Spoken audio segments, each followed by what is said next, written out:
Hi. Shall we start? Good morning, everyone, again, and we are about to begin the first panel entitled Brazilian Growth Prospect in the Global Context. And the speakers are Albert Keidel, from Senior Fellow, Professor from Georgetown University, Public Policy Institute, and Esther Dweck from Ministry of Planning, Budget and Management, Brazil. And I'm pretty sure that if you put your expectations high, you won't be disappointed, because we're going to have, terrific revelations here. Well, so Albert, please.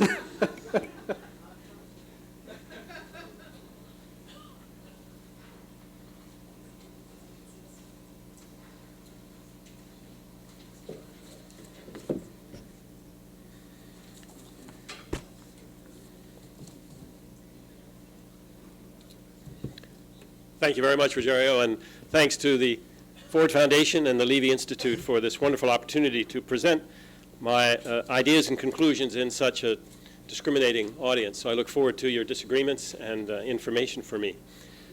My topic, for someone of my background, I'm a specialist on the Chinese economy, on East Asian development.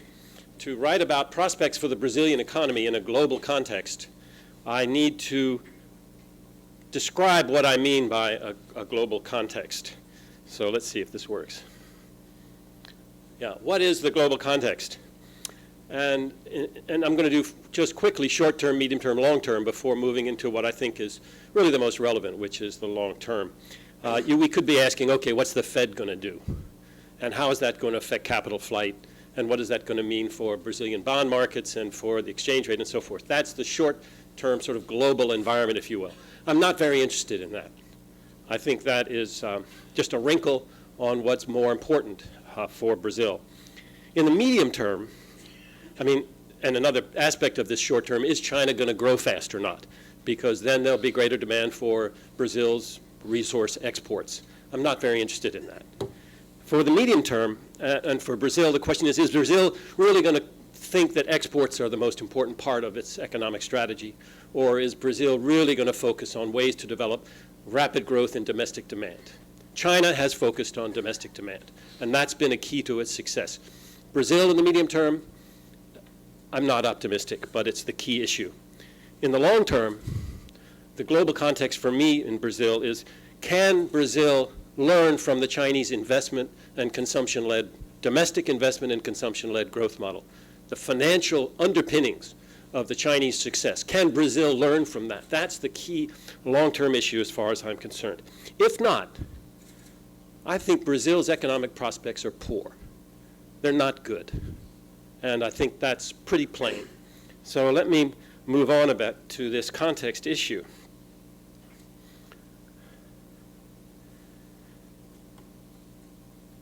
The key issue, and I think here there are people in the audience, many of you have described how you're pretty sure China is in big trouble. So how can we use China as a credible context? My contexts all involve China, because I think China is a development success. It has insulated itself from global instabilities, very important. It has domestic demand as its key driver, not exports. It has optimized its domestic financial system with hands-on government, not just presence, but deep involvement in the financial sector. That's important. And it's focused on very rapid growth of jobs that are really what's important if you're going to have a successful migration from rural to urban areas. You can have rural-urban migration, but if there aren't good jobs that are combined with amounts of capital that raise productivity and support wages, the rural-urban migration is a mess. And so the Chinese have been generating off-farm jobs at quite a high rate. And for Brazil in this Chinese context, so this for me is the global context. This is what's new in the world that needs to be taken into consideration if we're going to ask what are Brazil's prospects. In the short term, Brazil is working with very weak settings. It really doesn't have any good options. So in the short term, I don't see much chance for success. In the medium term, are exports really that important? Really? I think that would be a mistake to put all your focus on exports. And in the long term, you know, and I'll show some data in a minute, this low growth expectation, which is considered a success, 3%, the average really over the last 3 or 4 or 5 years is maybe 2.5%. That's just not good enough. That's failure. And so Brazil's prospects are failure if it doesn't make some major changes. And why is China credible? I'm going to, and for you, some of you, you think this is the question. Come on, China? China's ready to crash. Don't you listen to the investment banks? Don't you watch TV? China has got a spiraling downward, you know, dependence on debt, short-term local debt, and therefore it's going to crash. I think that's completely inconsistent with the facts, which I will present. So I think it is sustainable. The financial system and fiscal system, which are combined, is excellent for what China needs at this stage in its development. I think the local debt issue is not only manageable, it's been a success in helping China grow and create the infrastructure that generates jobs. And a lot of people, the IMF, the World Bank, U.S. Treasury Department, focus on imbalances in the Chinese economy as a source not only of Chinese problems, but of global problems. That's incorrect. China doesn't have imbalances. China now has consumption-led growth, and the share of investment in its economy is a healthy share, and I'll explain why. So in this, what I would call a more accurate global context, what are Brazil's chances? I think that Brazil really doesn't measure up to this standard at this point, and it needs to change dramatically if it's going to. I now want to grow into a couple of myths very quickly, try to dispatch them. Myth number one, that China's growth is going to slow down. We have to remember that China has had a macroeconomic growth cycle for 30 years that involves investment-led surges. They become inflationary. Inflationary's cooled off, and then there's a surge again, and then there's a tightening, and then there's a surge and a tightening, but at quite a high level of growth. And I'll show you the data in a minute. We are now in one of the most recent lows. After the stimulus from the crisis, going through 2010, they cooled off the economy. 2011, the first half of 2012, was a slower growth, reduced lending, and then the economic cycle of its own accord began to go up again, particularly the runaway part of real estate, I would call the irresponsible real estate, the for-profit real estate market that creates bubbles. And so that was out of sync with the political cycle, because China just introduced a new leadership, a new president, new secretary of the party, new head of the military commission, and a new premier. The first three were all the same person. And this new government has its own ideas about what its long-term strategic place in history is going to be, and they want a new reform initiative to sort of match the initiative more than 30 years ago. And it's going to focus on urbanization and all of the infrastructure and the job creation and the regulations about household registration that goes into urbanization in China. That is due for major reforms, if we can believe what they're going to say. That's going to be a very investment-heavy process. But it's not being rolled out until this fall, until the third plenum of the current Communist Party Central Committee, which is when they like to roll out major initiatives. And so therefore, in the first half of this year, they put the brakes on credit expansion. They put the brakes on interbank lending. They put the brakes on trust companies and a whole range of wealth management products. It caused certain spikes, certain things, but it was pretty minor. They also have rolled out a campaign about how China doesn't believe in all of the things Western, constitutional government, multi-party democracy. It was a tirade against Westerners, but it made me misty-eyed for the 1980s when they had an anti-spiritual pollution campaign. And then they had an anti-bourgeois liberalization campaign. And after each one of those campaigns, they introduced major market-oriented reforms. So what are they up to now? They're consolidating the support for their program from the conservative wing of the party. And that includes no real spikes or bubbles in real estate right now. It includes controlling inflation. And that is what they've been about the last 9 months. And they're now poised, I think, to succeed in introducing their new program, which will then move growth into the next phase of an upward cycle that will keep them in high single digits, at least in terms of growth. So that we have to remember that myth number one, China is not headed for a slowdown. We are in a cyclical process, and the cycle is at a particularly identifiable phase that will lead to continued healthy growth. A second myth, which is right here, China has an investment share that's quite high in GDP. That's not going to go down quickly. It can't and it shouldn't. And there's certain analysis out there that says, my gosh, if they rebalance in this direction, growth will have to drop to 3 or 4%, and what is this going to do? It's not going to happen. They are not making the share of investment in GDP the core of their economic strategy. All you have to do is look at their 5-year plan. All you have to do is know what the ambitions are of this new government for its historical legacy. Okay. Quick points. This is, I don't know, does this have a laser? Yeah. This is just an image of the cyclical process since 1978. The output, which is the yellow, is less clear because you have some influence of exports. You have major tightenings domestically. If you look at the inflation, you can see the cycles recently. They go down. They've been happening fairly quickly since the crisis, and they're now here at a low level and ready to go up again. Here's the same growth pattern, but this is just to make the point that another myth that China is export-led. China's not export-led, and it never has been. China's growth has been based on domestic demand, and managing that domestic demand by infiltrating or actually controlling the financial sector's role in fiscal processes is the key to maintaining a strong fiscal process. If you look here, this is what happens to Germany, Japan, and the United States. And Germany and Japan follow the United States. And by the way, this could include Thailand, it could include the Philippines, it includes a whole range of economies. When the U.S. tanks, you see the export-led economies also tank within a year or so. China is negatively correlated with that process because it runs on its own domestic cyclical demand. Worried about inflation, you tighten up. Tighten too much, you stimulate. That doesn't match a demand process that's led by the U.S. Gross domestic product pattern. So that is that. This is some statistics.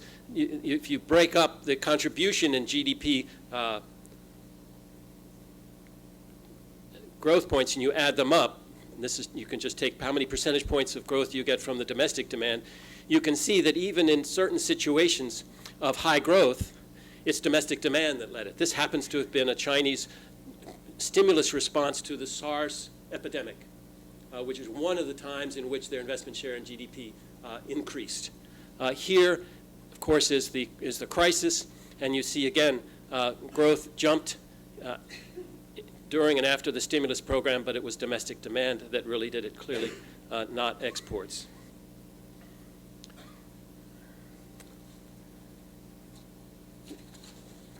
The next myth is that China's finance is inefficient. Quite the opposite. China's government is optimizing its financial system by having a strong controlling presence. It's better than pure market-based finance. And by efficient, I mean it provides adequate funding to public projects. If you have a financial fiscal system that underfunds public needs, I don't care how efficient your for-profit banking system is, you have a grossly inefficient financial fiscal system. And the only way to correct it is to have a more responsible, influential presence of government in the depths of your financial system. And that's what the Chinese have, and that's why their financial fiscal system is so efficient, and it's so inefficient in most developing countries in the world. So the way that they do that caps on deposit rates. So the cost of capital is low. That is a very good tax. It's a tax on depositors who don't want to take any risks. If they want more money, they've got to go take a risk somewhere. But the banking industry would like you to believe that they deserve a higher rate of return on their deposit. There's no reason for them to get a higher rate of return. Instead, it's a tax. We tax our citizens for public purposes. And this is a very good tax. It's easy to extract, doesn't have a lot of blowback, but of course it affects financial sector profitability. They have a non-independent central bank because it needs to accommodate and it does accommodate, and that's a very strong and important component in an efficient financial fiscal system. They have required bank lending to public projects, directed credits, and that's work. You have to do it well. You have to do it correctly. But if you don't try it, you're not going to develop. And I'll come to the reason why a little bit. Then a catalyst is capital controls. They're critical. You cannot allow your country to be washed over with large volumes of capital flows coming in very short term, jacking up your inflation and therefore your bond rates, and then washing out again when there seems to be a little bit of a concern, so that then you have devaluation and maybe some debt that you've incurred in foreign currencies becomes very expensive to service. You need to insulate yourself from that kind of inefficiency, and the Chinese have done that. What you get is debts that are in local currency, so that your central bank is an effective agent in meeting the needs of the financial system's liquidity, and you really can reduce capital flight to harmless levels. You don't reduce it to zero because there's leakage. There are all kinds of over-invoicing, under-invoicing. In Hong Kong is a great leakage tool, but the leakage is very small and manageable compared to what it would be if you opened your capital account and allowed billions of dollars to go with a push of a computer button. That would really take away your financial and monetary policy independence.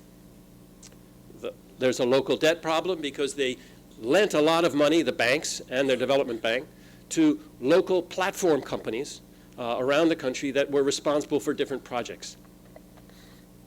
And these are considered to be quite serious, along with shadow banking, which is some of the ways that other funds have found their way out into the economy that should have gone through the stimulus program.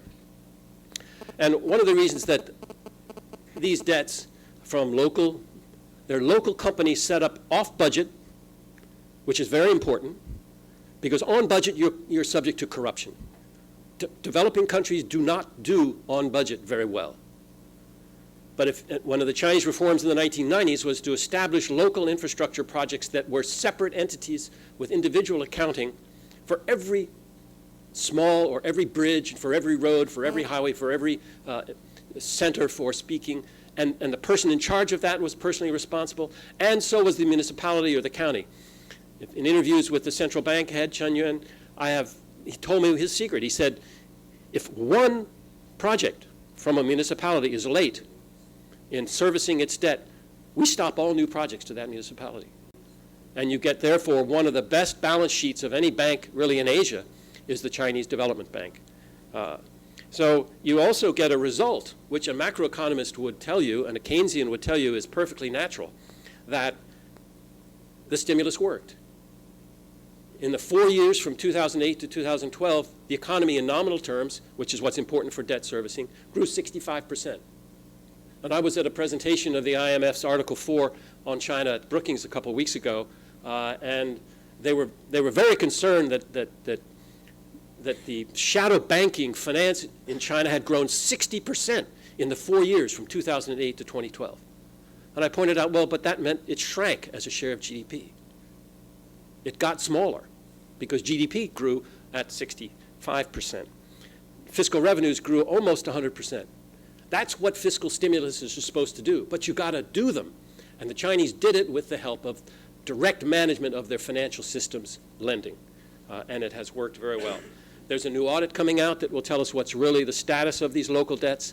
The last local audit showed that it was very manageable. A lot of the debt actually had been incurred before the crisis. A lot of it was longer term. It was for useful projects. And by the way, I don't know, the New York Times carried an excellent article on China's high-speed rail system. In 4 years, it's gone from 0 to 1.8 billion passengers. There have been no deaths since that very first accident. It's increased productivity because instead of taking a day to go from Changsha, the capital over the mountains from Guangdong to Guangzhou, and taking a whole day, it now takes 2 hours. People are going there for the day and coming back and doing their business. And this network of rail, which was a major part of the stimulus program, all trains are now sold out throughout the network. It's just an excellent example of how a stimulus can not only provide demand but increase productivity. And we have to remember that whoops, what happened there? That most Chinese banks are not banks. They're not banks. They're government-owned deposit-taking institutions. And that therefore they operate for the public will in important ways. I've got to see how to optimize this finance. I think, going back. So also, finally, there are no serious domestic imbalances. And a lot of people think that investment is too high a share of GDP, but a high investment rate is essential for job growth and poverty reduction. If you use it well, that means if you have low inflation, if you can keep consumption growing rapidly, and if you can keep the investment itself fairly efficient, as I think measured most globally by the incremental capital output ratio, the ICOR. And the second myth is that China's consumption share in GDP is declining, and this is a very serious problem. They think, they say, and I would like to, this is consumption growth, and you can see that it has accelerated in the last decade as the investment real growth has also increased. This is an extraordinary rate of real consumption growth nationwide. To have consumption growing this high, at this higher rate, in a sustained way, is a consumption-led growth. China has consumption-led growth, but to grow consumption that quickly, you need rapid growth of investment, and you need a high share of investment in GDP. That's what this last formula here is all about. If you have constant shares of investment, consumption, and net exports, they all grow at the same rate if it's staying constant from year to year. The question is, what is that growth rate? And if it depends to an important degree on the share of investment, then the share of investment, you can choose, you want a high rate of investment or a low rate of investment. If you can implement it well, you obviously want a high rate of investment. And that means that you need to reduce your share of consumption in GDP if you want a high growth rate. It's negatively correlated. But people get that wrong. In fact, there's a mindset that says, oh, no, consumption, and I apologize to IMF people here, this is at their expense. This is a real IMF blooper. I pointed it out to them at this presentation at Brookings. They have a chart that shows the decline in the share of household income, which correlates with the share of household consumption decline, and it's pointed to as a major problem for China. This is orthodoxy in Washington, D.C. Because the consumption share and the income share of household income in China is declining, they are in really serious trouble and have serious imbalances. But look at this slip of the tongue. Per capita household income increased last year after declining for much of the previous decade. It did no such thing. This was published in their Article 4 this summer. It's still on their website as the PDF. And yet you could say it, and they said, oh, that's just a typo. It's not just a typo. This report is vetted, gone through committees, sits down, and it represents a mindset that you find it in the Financial Times, you find it in a lot of commentators on the Chinese economy, that this is unsustainable, that the share of consumption in GDP is going down. Quite the opposite. If you can manage it well, if you want consumption-led growth, you need a high share of investment in GDP and a low share of consumption in GDP. And that's what the Chinese have accomplished. So that keep these myths, in your mind, and the refutation of these myths clear. Move back again. So my conclusion that China is a good standard. It's one we should use as the new global context for what development should be like. And the question is, how do you do that somewhere else? China has real world. I don't like to, thanks to Ana Castro's daughter, I don't use the word second best anymore in my writing. I talk about the real world economies.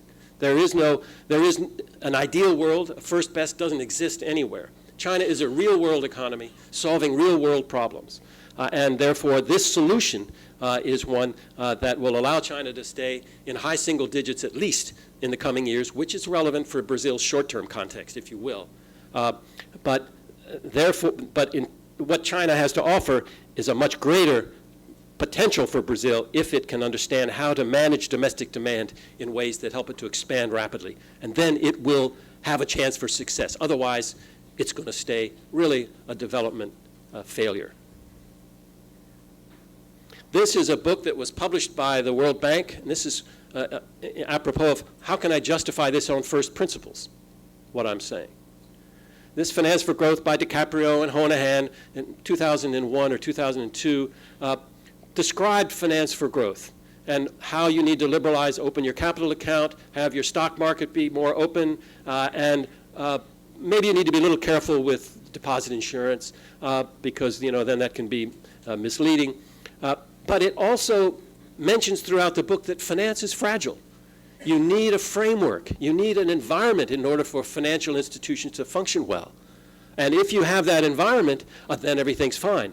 It says absolutely nothing about what to do if you do not have that environment. And if that environment, in fact, is not possible in developing countries. It doesn't say what to do. So this is that point right here. Can emerging markets like Brazil create that environment? China provides the answer. China shows you what to do if you don't have those environment, if you're trying to build finance on something that's a little shaky, a little sandy. So now, my summary of Brazil's prospects. Right now, they're poor. The past and current records are really discouraging. I think the policy tools that Brazil has now are inadequate to really pull itself out of what has been a dismal history of performance. Their external finance is dysfunctional with the wash of capital flows and what it's done to bond deposit rates and to the exchange rate. You're facing social pressures to provide more and more in the way of subsidies that is going to bankrupt your formal on-budget fiscal system, and that needs to be managed. And therefore, you need some major institutional changes. Otherwise, I think the prospects are going to remain poor. Those of you that know the Brazilian history better than I maybe can correct me, but Brazilian's record is discouraging. Since the 1970s, it was discouraging. The huge debt crises and the growth. In recent years, capital inflows. And this year, the second quarter growth was a big improvement. Why? Because agriculture grew rapidly, not manufacturing. That is not a formula for economic development success. You need to move the productivity off the farm and put it into manufacturing and the service sector. And this is sort of an historical comparison. This is based on per capita GDP at constant 2005 prices. This is where Brazil was in the 1970s. This is where South Korea was. This is where China is now. So China's, about maybe 40 years behind. And what happened? Because South Korea is an Asian economy that followed pretty much the policies I've described in terms of targeted lending and other policies until they unwisely opened their capital account and then ran into the Asian financial crisis, which slowed their growth dramatically. Here, if you take it to the present, here's what happened to South Korea. It maintained a high growth rate, and so its per capita GDP is over here. Brazil didn't, and it's still right here. This is a very bad record. This is poor performance. This is the more recent years. This is China's growth rates, hovering averaging in the high 10%, 9.3. This is Brazil, and in the last 20 years, it's 1.9. This is per capita, and it's 3-year averages. So this stretch right here is about 2.5%. That is not acceptable. That is not acceptable. Also, its PPP level Brazil is not impressive. And look over here, the ratio of PPP to exchange rate GNI, it's 1. So is the United States. That's a horrifically overvalued currency. And it's a sign that something is really very wrong in the way Brazil is managing its economy. So what can Brazil do? It needs to dramatically expand financial supervision in fairly radical ways. It needs first to monitor and then prohibit short-term capital flows in both directions. It needs to intervene to weaken and manage the real, because it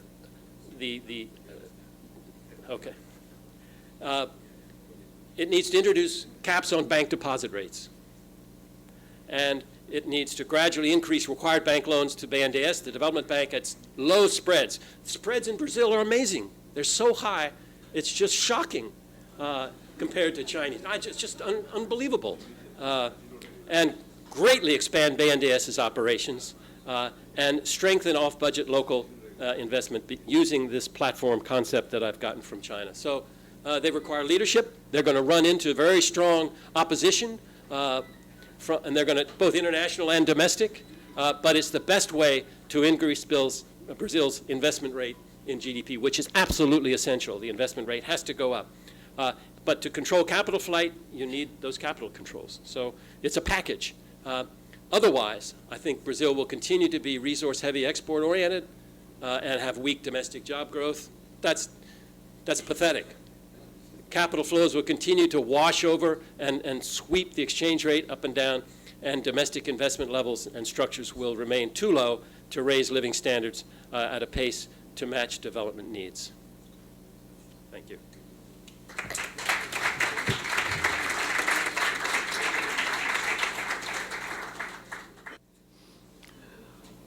Well, I think we can take questions after the two presentations. So I would like to invite Esther.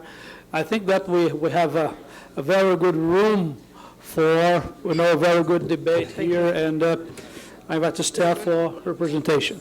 Forward. Okay. Okay. Good.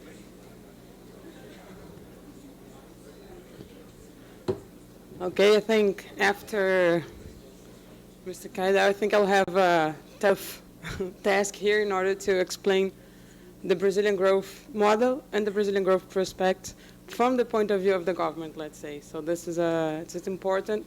I'm also a professor. I'm not only an economic advisor. I'm also a professor at the university. For the last 2 years, I've been at the government.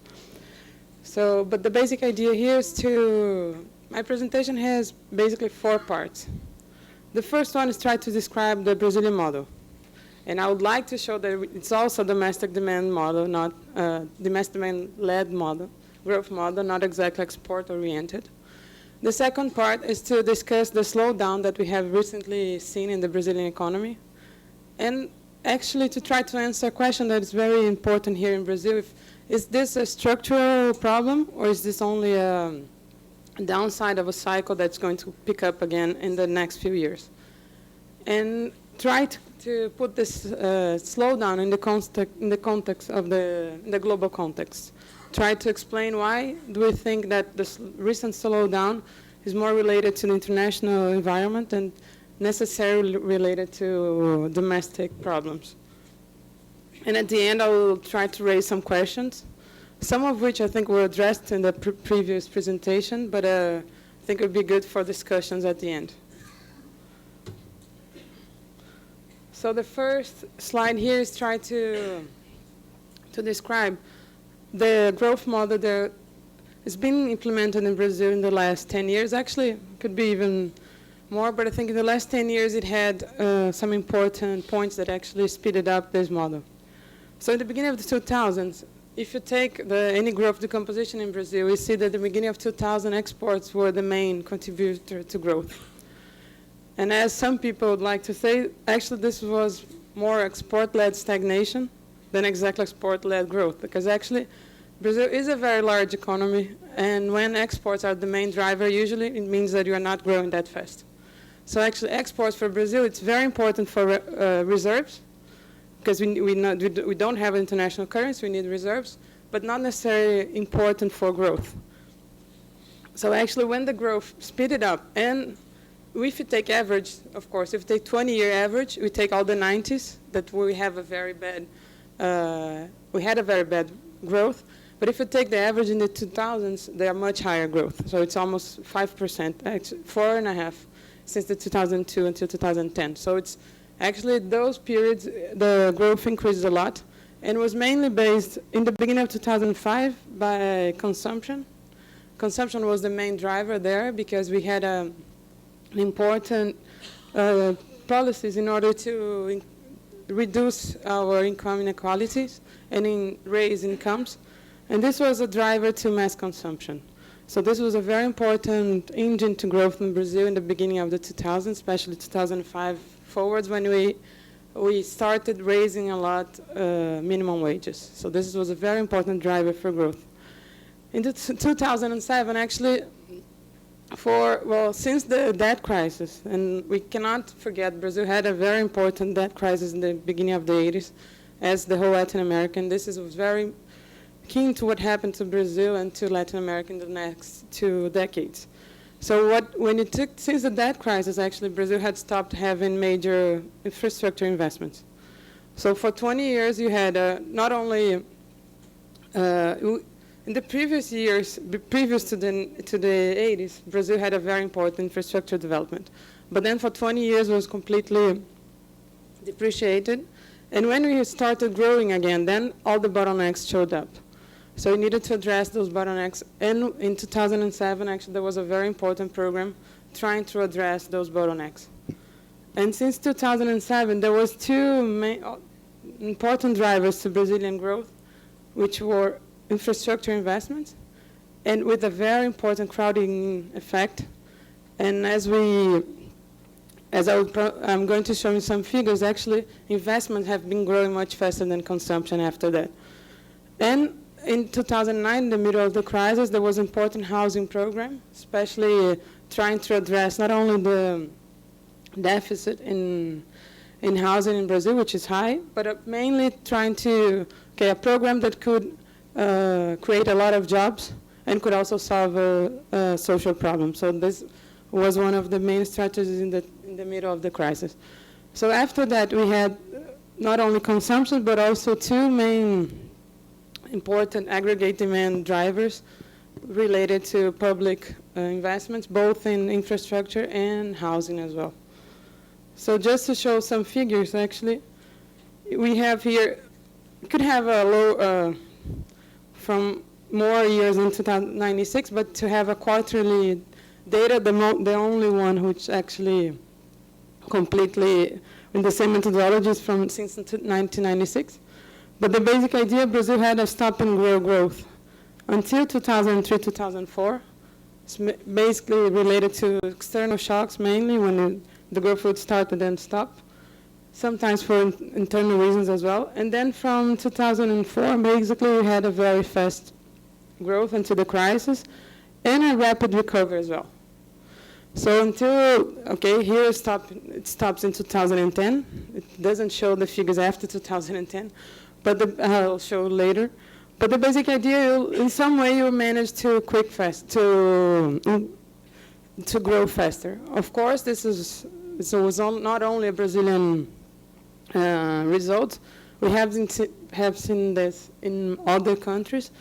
But the one that maybe the most important discussion, was this only an external driver, or was it internally? And as I was trying to show, maybe there was a lot of policies in order for this to pick up, and actually that drove to where this growth went. So one of the most important things in Brazil is that in this we were able to grow, decreasing inequalities. Tomorrow we'll have a new figure, because tomorrow there is a 2012 figure, but actually, for the first time, Brazil was able to grow and decrease inequality. You were decreasing already in the 90s, but there was a much faster decrease in the 2000s. So this was an important driver, as I was explaining before, because it could have grown, as other countries did, by increasing inequality, or at least not having any impact on inequality. But this was a process of trying to do inclusive growth, reducing inequality as well. And another important figure that was to reduce external vulnerability as well. Of course, it was important to have increasing some commodity prices, and of course, in some sense, as I said before, the exports are important in order for this to create reserves, but also capital flows as well. But you manage, and I think Nelson will recognize this graph because I copied from one of his presentations. Actually, in the 2008 crisis, we had already a much better we were in a much better standard than in the late 90s.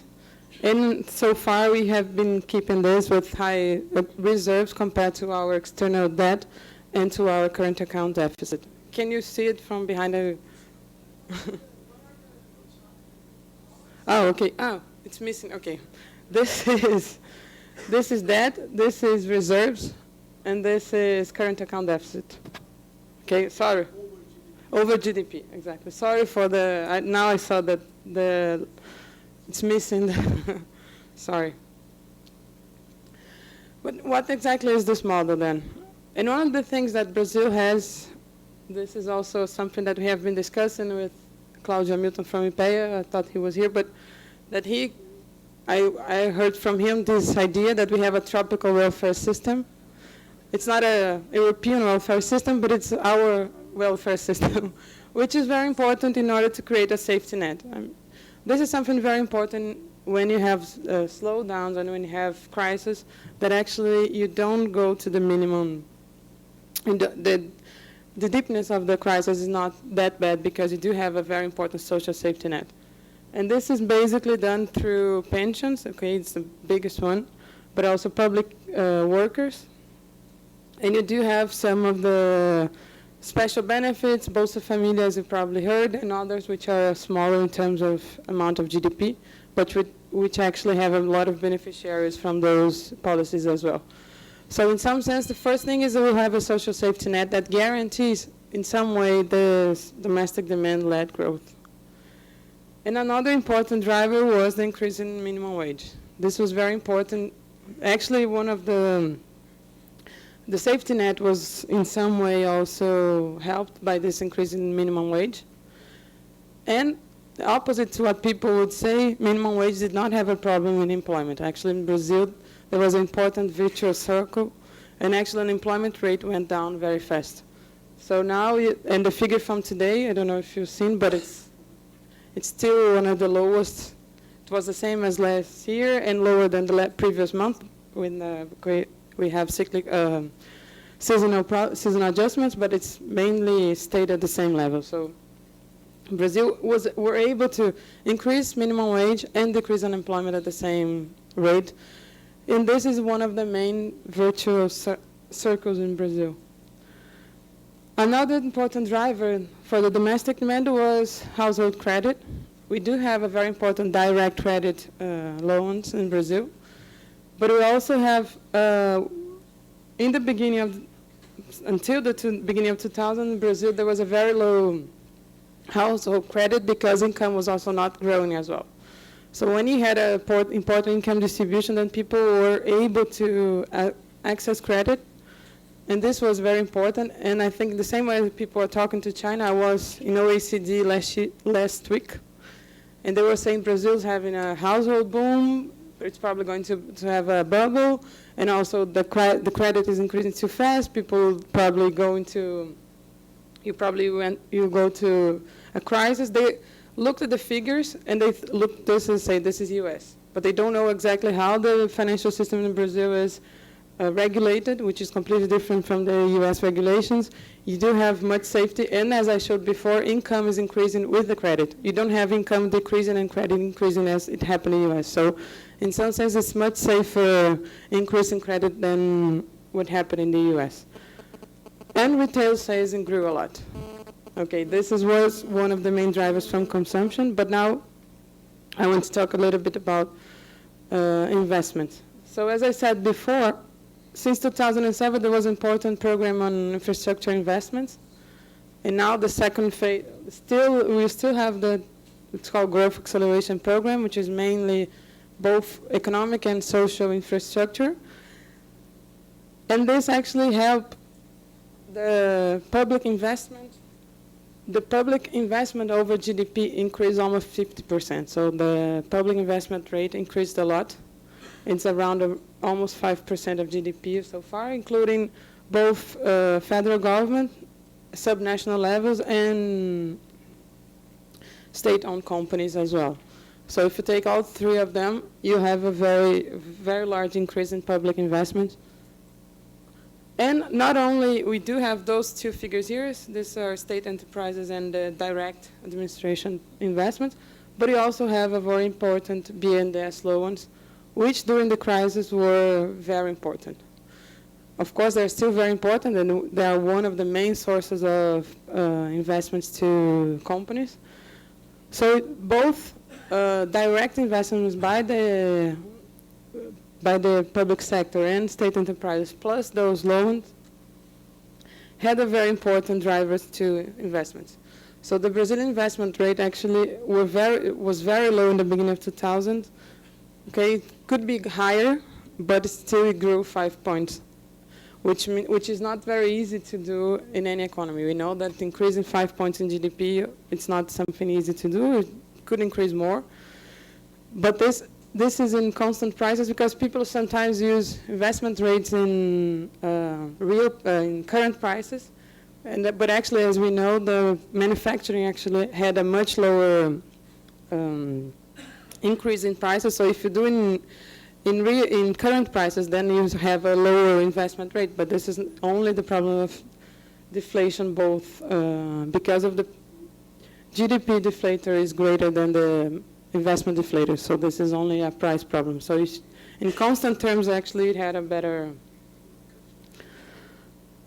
And if you take here now, it's the composition of GDP, the growth of GDP. The green one is investments, and the blue one is consumption, household consumption. As you can see, although GDP investment is a much lower share in GDP, its contribution to growth was almost the same in many years, especially in the recovery part here. So this again is only to 2010. So investment not only grew much faster than GDP and consumption, but also have a very high contribution to growth during this period here from 2007 until 2010. Okay, but then we had a slowdown.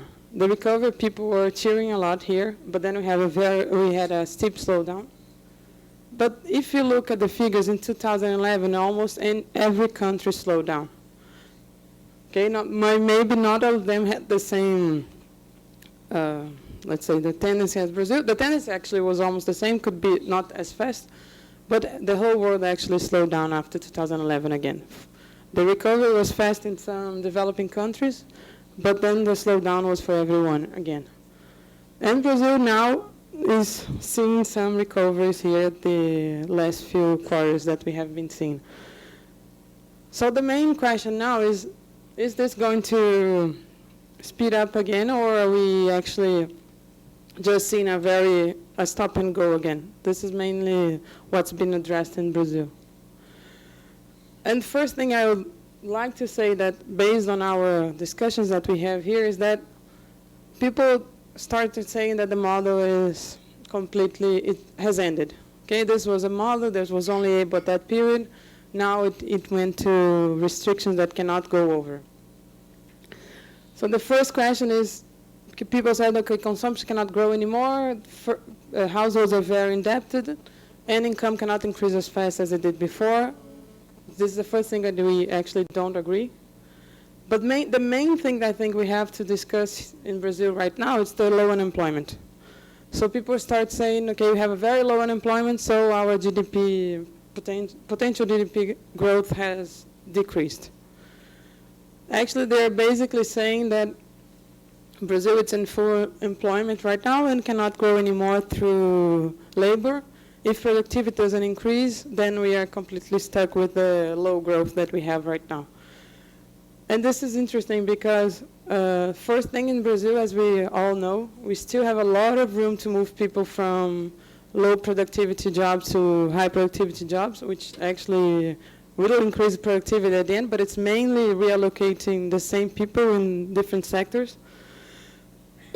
And another important thing is that productivity, in fact, is endogenous. I think if you take the causality, it doesn't grow from productivity to growth. Actually, it goes the other way around, from growth to productivity.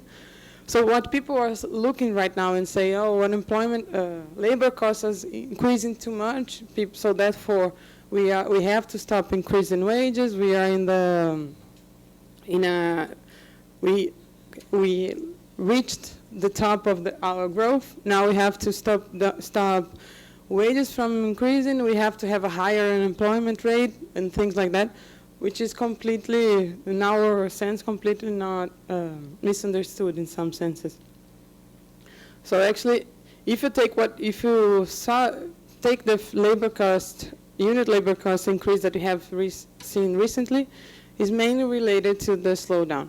Productivity slowdown with the growth slowdown because people simply did not, the labor in some sectors did not went down. And also there is a composition problem also because people move from different sectors, the sectors which are growing more but with a lower productivity. But what is interesting to see here, as I will show later, is that right now we are discussing this. Is it low unemployment a bad thing? I don't think so. So this is one of the questions we are discussing in Brazil right now. The other one is infrastructure investments, which will continue to be an important source of growth, not only directly from the government, but also from the concessions that are being put up, and private investments as well. But private investments has an important thing. Except for private investment induced by the government, such as concessions, which in some sense are not directly related to the demand. Of course, it is in some sense. But private investment is also endogenously determined. Depends, of course, on growth. So what we have seen last year, there was a slowdown in investment. One thing was more methodological, not methodological, but a problem with, I won't address here about vehicles, but I will not address this. But the other part was we had come from a very high increase in investments and growth slowed down, so investments went down. I mean, we know that investment fluctuates more than GDP. This is normal, and that's what happened last year. And it's not related to any jurisdictional insecurity or things like that people want to say that private investment is not coming because now the government did this and that, and now they don't want to invest. So just two quick figures here. This is U.S. data since the 1950s. This is the first thing to say that low unemployment is not prejudicial to growth. Actually, it's the opposite way around. I mean, when we had the high growth, here's the green line is the growth and the blue line is unemployment. You had a higher growth than the previous period in average, and unemployment was lower than the average of the next period. So actually, it's the other way around. When you're growing fast, unemployment is low, and this is not a problem. This is not something that will in some way restrict your growth. And another thing, as I was saying before, is sorry for the Portuguese here, I did not have time to translate this graph. But mainly is the industrial GDP and productivity in the industry, labor productivity, and they both go together. That's what happened in Brazil, and now actually productivity is coming back again, even a little bit faster than the speed up of the production. So for the next year, we'll still have we'll probably keep the same growth strategy based on mainly three sources, I think. Internal domestic consumption will probably still be a very important engine to growth, not necessarily the main one, based both on income distribution, but we have to be sure that part of it actually be translated to production in Brazil as well. So this is the next slide I want to discuss. The other thing, natural resources. When you are a country that has natural resources, you cannot forget about it. So is it a blessing or curse? This is the main discussion that we should have. So actually, when you talk about natural resources, we're talking about linkages to the economy and how this actually prevents any Dutch disease and things like that. But actually, having a natural resource is very important also in some sense, to not depend from other countries' natural resources. Of course, you cannot use all of it, but if used in the right way, then it's a very important thing to have. And the final one is infrastructure investments that we still need to go. We still have a lot of bottlenecks that have to be addressed, and this, in some sense, and you need also the government to, in some way, allow this to happen, either directly or in the concessions plan, making the regulatory changes that need to be done in order to induce this. Because infrastructure investment is not something that any firm will decide, no, I'm going to infrastructure because this is the way I'm going to raise money. This is a very tough investment. It's a long run investments. The returns are in a very long period. It's very risky, so you do need the government in order to allow this to go. And this will be done both economic infrastructure and social infrastructure, which has been raising a lot in the last years. And now we'll come to, I don't know how much time I still have, but okay. We'll have to improve international competitiveness. This is one of the things that we have been addressing in Brazil, and we know this, both to exchange rate management. This is important in some way. We do have a currency that overvalued, we know this, or was at least. I don't know exactly how it is right now.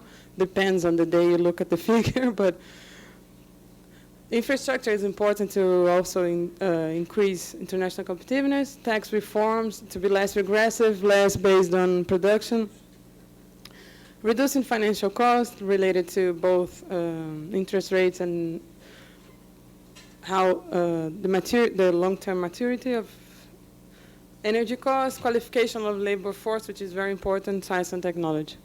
But all of this,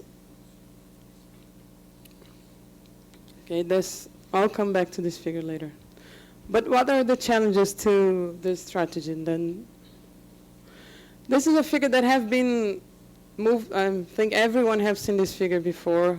As I mentioned before, I was in Europe last week, and I was talking to someone and said, oh, have you seen the figure of Brazil that if you put retail trade and industrial production, it has this, it's opening up very wide. And this is something that we have been discussing, why this happened, and why, if this actually, there are some people who say that this figure is not completely correct. You should do not exactly industrial production here. You should put other things in order to take retail trade, open it, look at parts, and if you actually do this, for some of them, we don't have that bad figure as we are looking right here.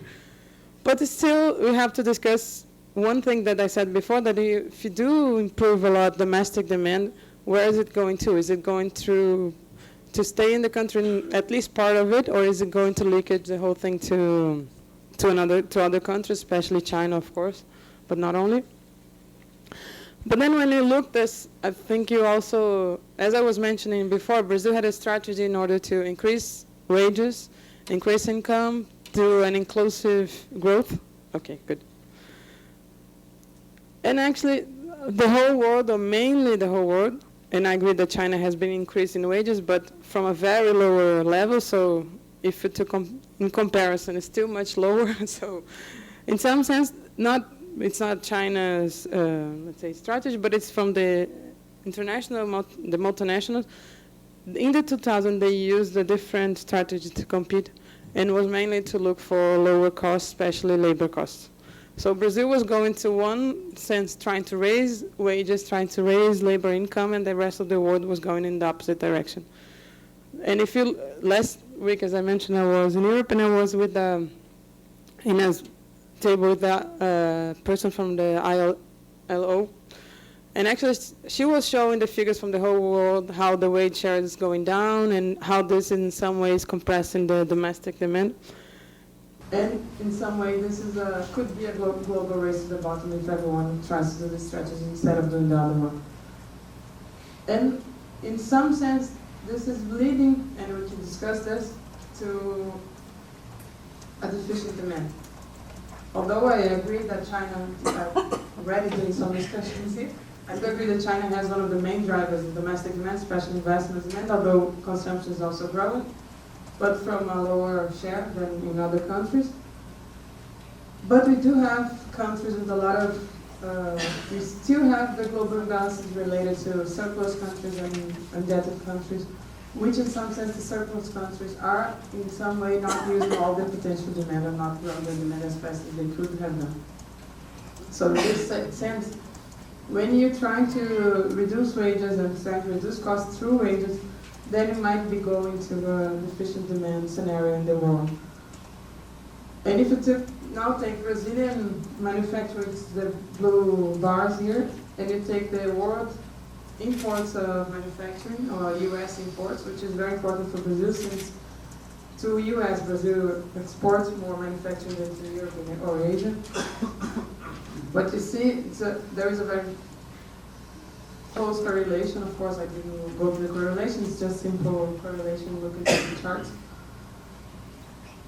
But one of the things that I think it's also in some way helping this deficient demand, or not as fast demand as it could have been doing, it's not only the, let's say, household consumption, which is in some way not growing as fast as it could, but also is the fiscal policy side. And for the last 20 years, maybe, or even more, in macroeconomic policy or macroeconomic theory, it has been downgrading fiscal policy. And with the even much more space and much more using as a not better, but a more important instrument, the monetary policy instead of fiscal policy. And this, in some sense, is one of the things that's also reducing domestic demand from the public sector as well. Opposite, as I was explaining about Brazil, which was actually, in some periods, increasing a lot the public sector demand as well. And even though now, in the crisis, people discussed a little bit about financial fiscal policy, but more depression economics, that was only very targeted. And IMF now is discussing the second generation of fiscal policy, more anti-cyclical than the previous one, which was much more a fixed target. Doesn't matter what happens, you keep that fixed target. And now people are discussing a little bit about how you should at least have an anti-cyclical fiscal policy, but it's still very limited to this discussion. Since I only have,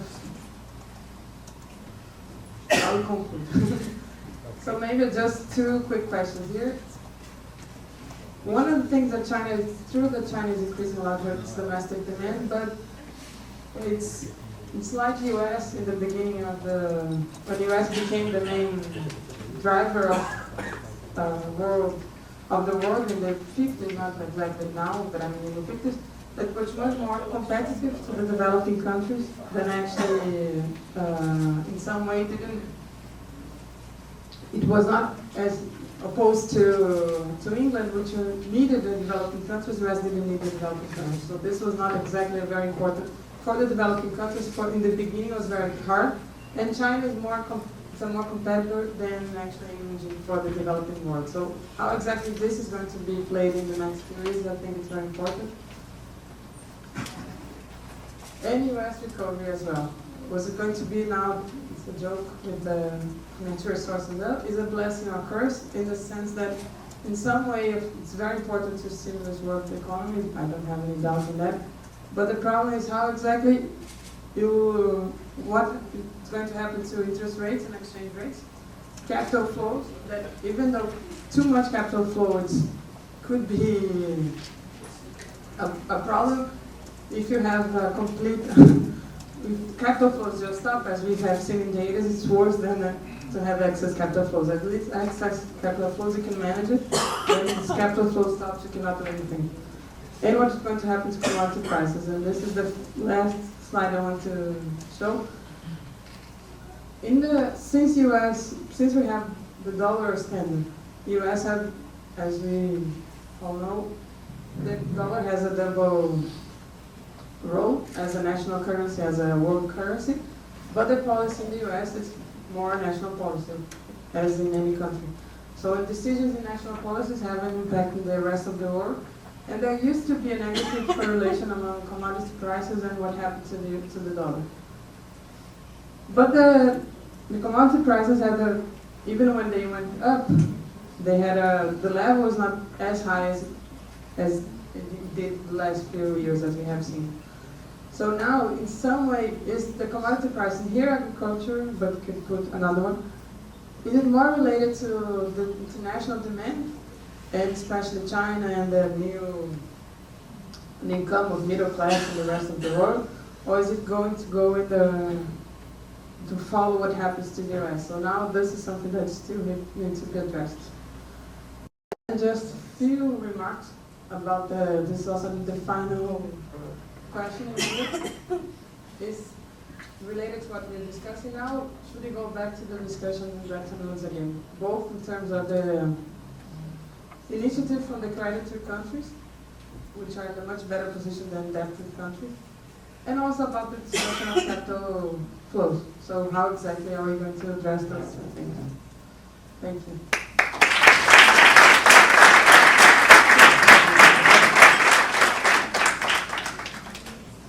We all agreed that we had two terrific presentations and we have some time for questions. And I'll take advantage of my role as moderator to pose the first question. And then we can open to the audience. One of the interpretations that was put in place here has to do with the role of public bank, especially the MBS, for Brazilian prospects for growth. And Esther showed that our investment rate as percentage of GDP is around 20%. And in order to have a higher growth in the future, perhaps we all agree that we need to have a higher investment as percentage of GDP. And how can we rely actually only on the NDS to boost this investment rate as percentage of GDP? And if it is not the case, what is the role that should be played by the private capital markets? So this is the first question, and then I'll open for the audience, and I think that we can have a set of questions, and then the speakers could answer, and then we can have another set of questions. Please. Can I make two quick questions? Thank you for the presentation. This question is targeted to Esther. One of the things that I was thinking while you were presenting is about the short-term prospects of Brazil and for many emerging markets. So imagine that in the next 1 or 2 years we face a situation where international liquidity shrinks for emerging markets, and so now we observe capital inflows coming to emerging markets slowing down. So now Brazil has about 3 points of GDP as a current account deficit.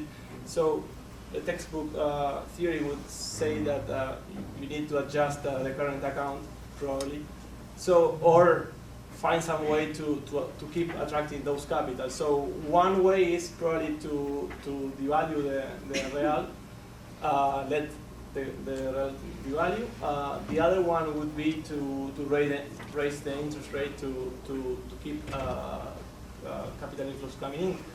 I guess both solutions have a problem. One in terms of inflation, the other one probably in terms of the financial system and the credit to the household sector. The other comment is regarding your graph. The graph you showed with the retail sales and industrial production, and your argument was basically based on income, external income. But don't you think that, I mean, when I first saw the picture, it looked to me like the standard situation after overvaluation shock, right? Because the demand for non-tradable goes up and the supply for tradable goes down or stagnant. So what's your take on that question? Translate the East Asian financial repression model to a Western democracy, because I think the political part of it's not only the economics, it's the political part. How can you implement, or how would you implement such a kind of financial repression that you have in China in a Western democracy as Brazil? Third, what about the real wage and income distribution in China? I'm really curious about that. I really don't know. I have some figures that show that when income distribution got better, some figures shown that it got worse, and I'm curious about that. And the fourth point, I think Esther showed some issues about our tropical social safety net, and I remember that one of the issues of the latest 5-year plan of China was actually to increase the minimum wage and to increase the social safety net in China. So in a certain way, can we say that China is also converging to the Brazilian model? Maybe there's some middle ground in that. That's it. Thank you. Kevin, the last question before we pass to the speakers. My name is Kevin Gallagher from Boston University. I have 25 questions. Just kidding. My questions are for Albert, and also I come at it a little bit from the way Professor Barbosa did. You paint a pretty rosy picture here, which really, you could say, held up until 2000, 2005, but the linchpin of it all for you is their financial system, which I would agree with. You say that it's manageable, that their debt situation is manageable, but that's only if the financial system stays the way that it has been over the past 10 or 15 years. Maybe if it gets really bad, they could create the asset management companies like they did the last time and make them disappear. But in this fall plenum, one of the big things they're also going to probably push is accelerated capital account liberalization and the internationalization of the renminbi. And it seems to me, how can you maintain this model that you're so supportive of, and I think a lot of us would be of the general contours of it, in an environment of accelerated capital account liberalization and renminbi internationalization. Earlier this week, they just appointed 4 new people to the Monetary Policy Committee. All of those guys are fully into renminbi internationalization and capital account liberalization, and I just don't see how those two can square.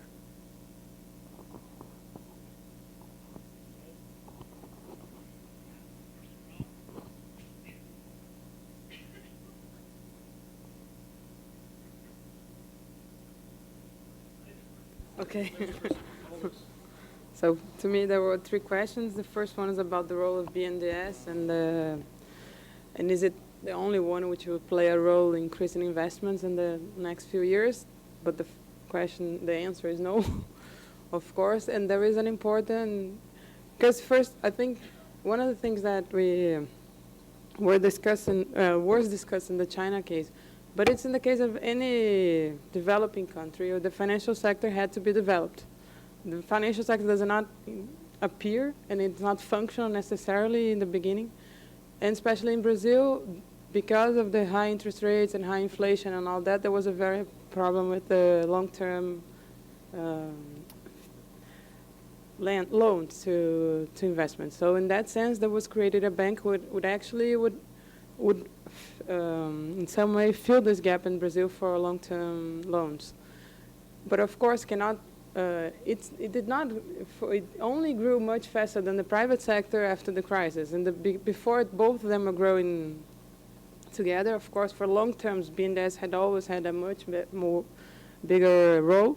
But the idea right now is and BNDES itself, it's playing a role trying to develop capital markets in Brazil, and also trying to develop long-term, and using the private sector as one of the players in the BNDES settings, but also trying to create a syndicate or something like this. This is the last idea, trying to put banks together, because actually the Brazilian banks, and in Brazil probably banks will still be the main, capital markets will increase, but probably not be the main funds to investment. Banks will still be the main one. But the Brazilian banks, the private ones especially, they are not used to long-term credits. Therefore, they don't know actually how to evaluate firms. They're still learning to do this. So you're actually trying to build this capacity in the private banks, and this probably takes some time. But the idea that in the future, with the low interest rates and low inflation and all that, they will also have an important role. The second question was about current account deficit and if there was a lowering the liquidity, international liquidity, and this is something important. First, one important thing of Brazil current account this year, that it's part of it is related to oil. So actually the figure of current account is a little bit estimated in some sense, because this year there was a stop in some of the plants in Brazil for oil production, and the refineries also the extraction of production of oil. And if you if you take this off, then the current account is not as high as the current account debt is not as high as we've seen, but it's still. We have two things: the reserves, which will, in some way, as I showed before, give you some room, but also we think that in the future, with the exchange rate that has already in some way moved from the value that was before, it in some way will also increase export, and it might not be that in the next few years the current account might actually shorten as well.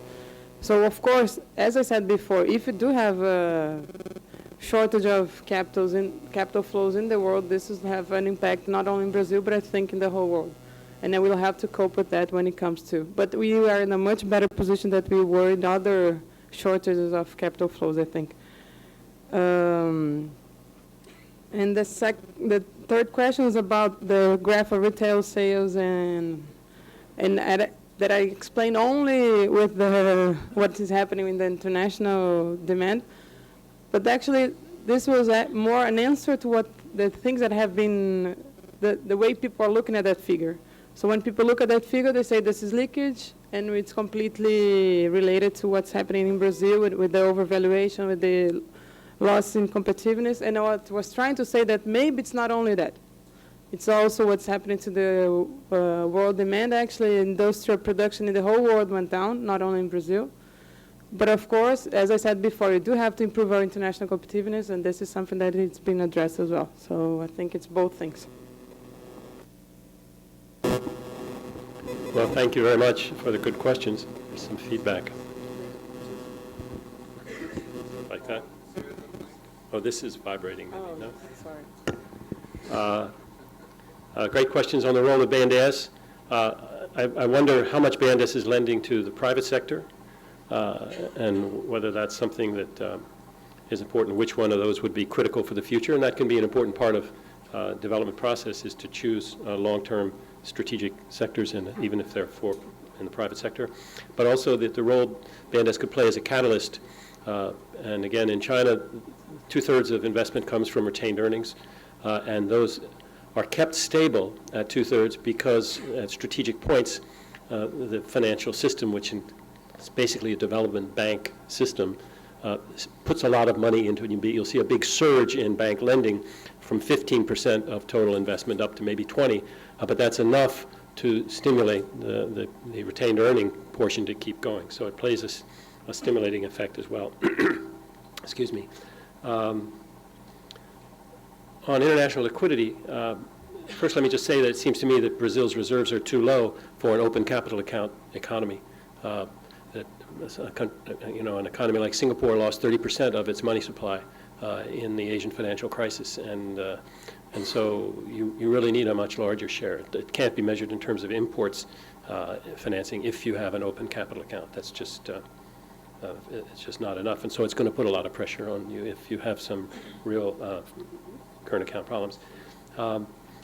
And so, yes, you'll have to devalue the real and maybe raise interest rates. That's just playing the open capital account game, and it's really a killer.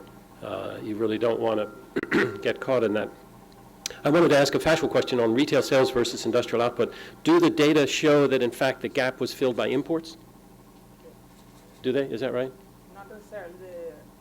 Or is it inventory rundown, or how was the gap filled? No, actually, part of it was the import. There was an increase in import coefficient in Brazil in the last few years.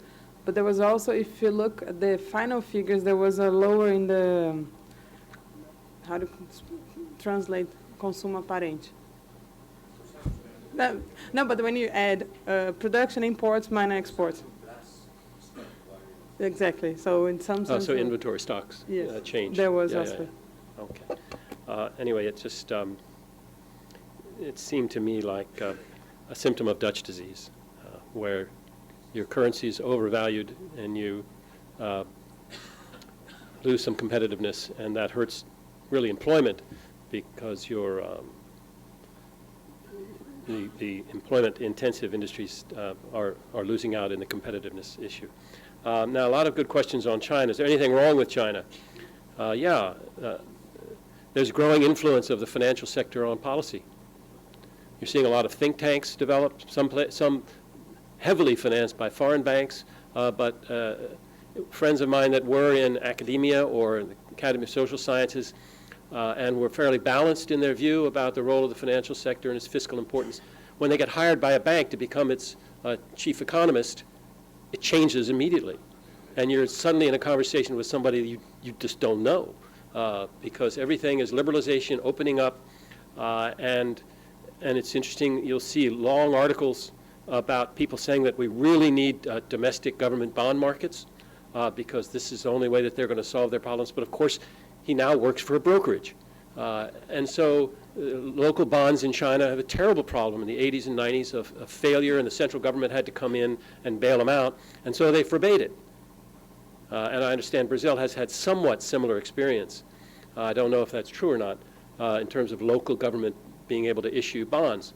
So the Chinese solution was to set up these individual platform investment companies with much tighter responsibility on the implementation of the project and major consequences for whoever was leading that if it wasn't financed well. And so this is what I was talking about.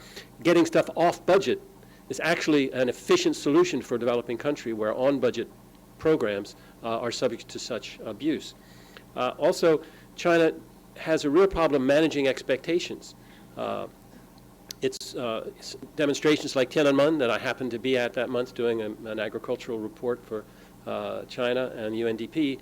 So I interviewed people in the square for a month. That was not a democracy movement. It was a movement about a subsidized urban population that was upset at the impact of market reforms on their subsidies. Their standard of living was being affected through inflation. And you're seeing it now in a whole other range of areas where there's so much change and expectations are rising on the part of everybody. Everybody thinks they ought to have more and that they ought to be doing well, particularly if they're part of the registered urban population, which is still receiving subsidies. So there's a real issue here of tension in society, not because incomes are going down, because they're going up too fast, but they don't think it's fast enough. They would like a Mercedes-Benz. They don't see all the businesses that took risks and failed. They only see the ones that succeeded and have the Lamborghinis. And even those are now all getting arrested because of the corruption associated with the way they got their money. So managing these expectations is really a serious difficulty in China, and they're kind of clumsy in how they do it. They're a lot better than the way they are, but it's pretty ugly, and it's not transparent, and people disappear. And this is just really unacceptable. But it's also a low-income country. For them, it's their solution. That's not making excuses. It takes resources. So they need to introduce more federal systems. And they're not a federal. They don't have a federal system. It's a hierarchical corporate structure that goes right down to the bottom.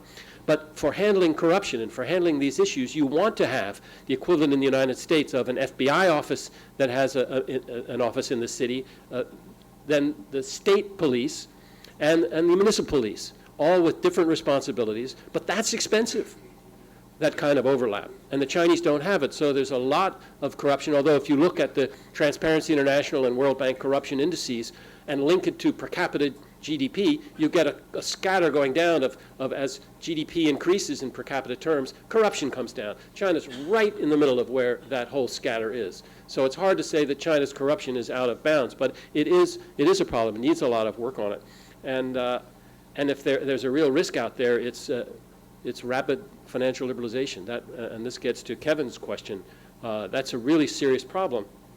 And in this new plan, there's a pilot financial zone in Shanghai that's going to be allowed to have more open capital transactions. And the regulatory bodies all across fought this within the government. And the premier finally got angry, and he said, damn it, this is something I want to do. So we may have a problem, as you mentioned, with top leadership that's drunk the Kool-Aid of the kind of liberalization ideology that has served so poorly a lot of developing countries. And I just did this summer a job for a client who wanted me to model the Chinese economy and what would happen to it if they went full-blown financial liberalization.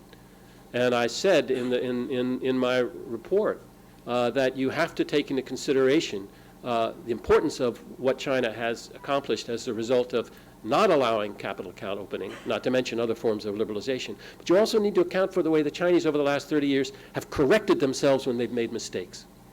And then I outlined what would happen if they opened a capital account, if they allowed money to come into this model pilot zone.